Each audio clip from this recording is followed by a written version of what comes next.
Bonjour à tous, très heureux de vous retrouver pour une nouvelle recette. Aujourd'hui, je vais vous dévoiler ma recette de sablé breton allégé. Mais avant de démarrer, voici la réponse aux questions de la recette des sablés. On pouvait donc compléter la farine de blé par 50 g de farine de sarrasin. Le sucre blanc pouvait être complété par 60 g de sucre vergeoise.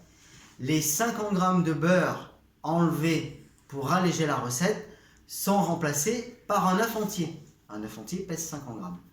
Pour finir, le sucre vergeoise, c'est donc un sucre non raffiné qui est obtenu en recuisant le sirop éliminé lors du premier essorage du sucre.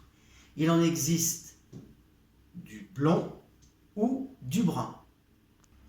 À présent, passons à la réalisation de la pâte sablée.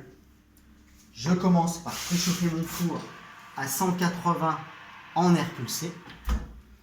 J'utilise un saladier assez large pour bien mélanger les ingrédients. Si je n'ai pas de batteur, autrement on peut le faire au batteur, mais je n'en ai pas sous la main.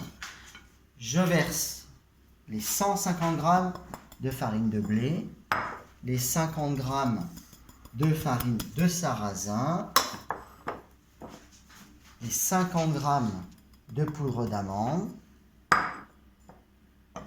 les 60 g de sucre blanc, les 60 g de sucre vergeoise,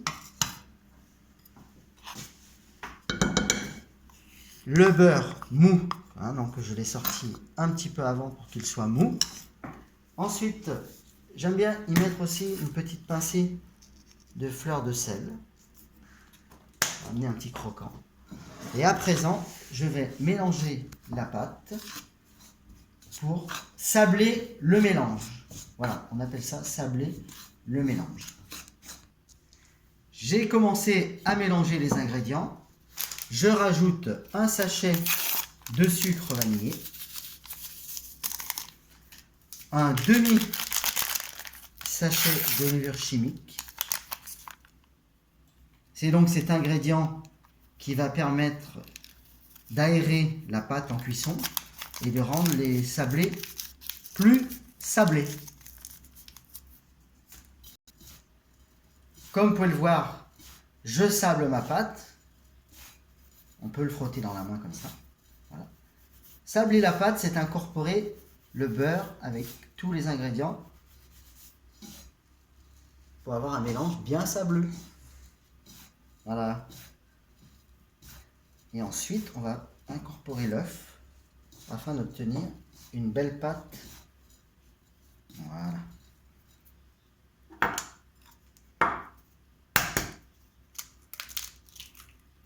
Tac.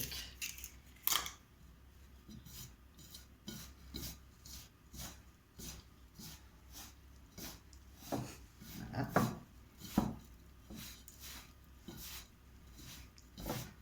Là, nous sommes à l'ancien temps. J'aurais bien aimé avoir un beau batteur. Voilà. Et voilà. Regardez, j'ai obtenu comme par magie une belle boule de pâte que je prends, je dépose sur mon poste de travail. Je vais la couper en deux. Mettre un tout petit peu de farine sur mon poste de travail. Voilà. Et je vais réaliser un rouleau. Petit boudin, deux boudins. Voilà. Un deuxième.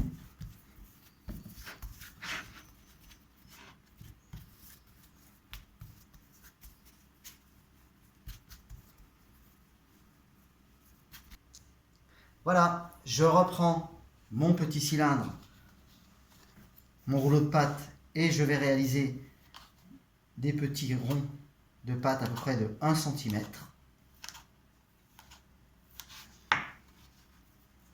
Je vais les prendre. J'ai préparé une plaque de cuisson avec une feuille de papier sulfurisé. Je dépose mes petits biscuits sur la plaque.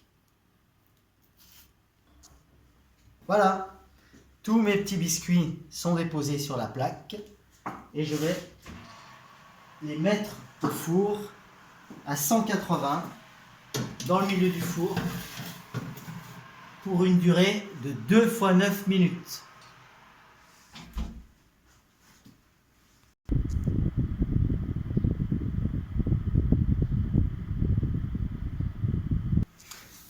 On arrive aux premières 9 minutes. Je vérifie si tout se passe bien. Là, écoutez, ça gonfle tranquillement. Il commence à y avoir une petite dorure. Je remets à nouveau 9 minutes. Super!